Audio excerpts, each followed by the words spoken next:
Good evening. How do we put some of the banker blame game behind us? Bob Diamond, the head of Barclays, asked the Select Committee last year.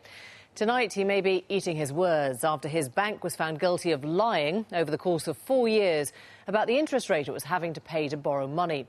Perhaps most shockingly of all, the lying was done as recently as 2009 as a result of instructions from Barclays' senior management.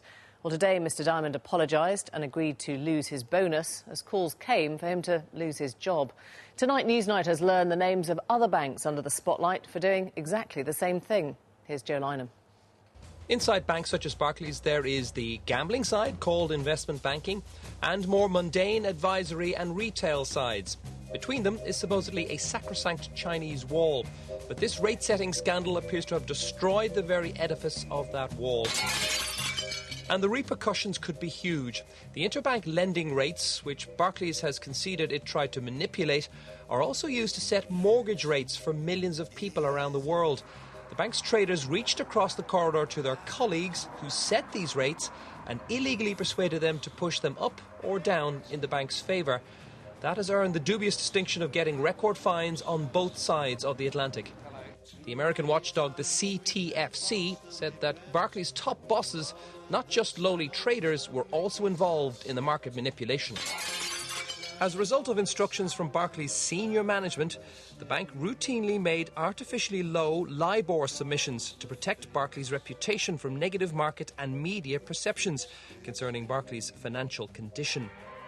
And some of the emails between traders underpin the level of collusion across internal borders. Dude, I owe you big time. Come over one day after work and I'm opening a bottle of Bollinger.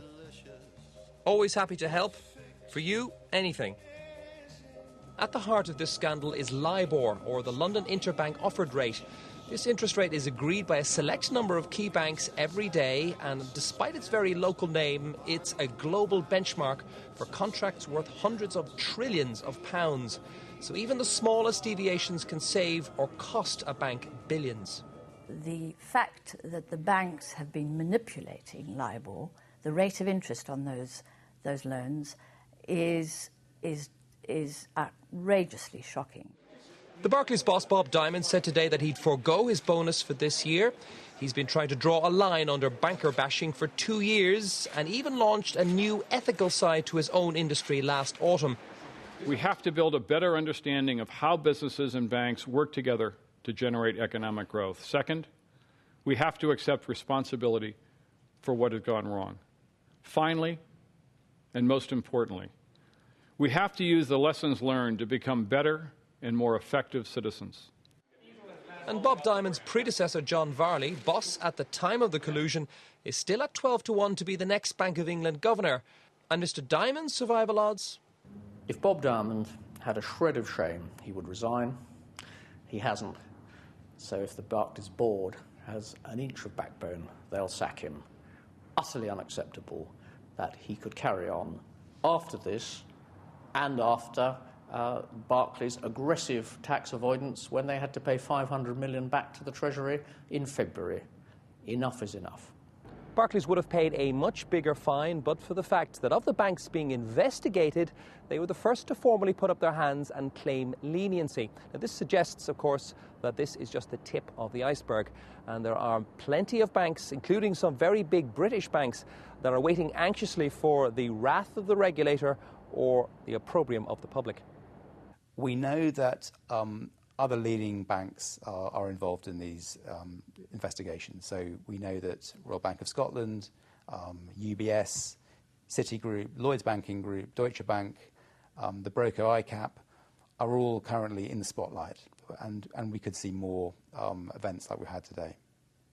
And Newsnight understands that a handful of RBS traders have already been dismissed for their part in fixing interbank rates.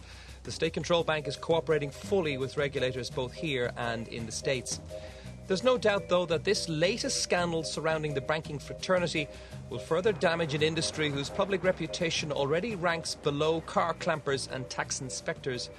After PPI, outlandish bonuses and, of course, the mortgage-backed assets which caused the financial crisis, this latest may beat them all. Colluding to set the rate of interest which decides how much ordinary people pay for their homes, may prove for banking what phone hacking did for tabloid journalism. Joe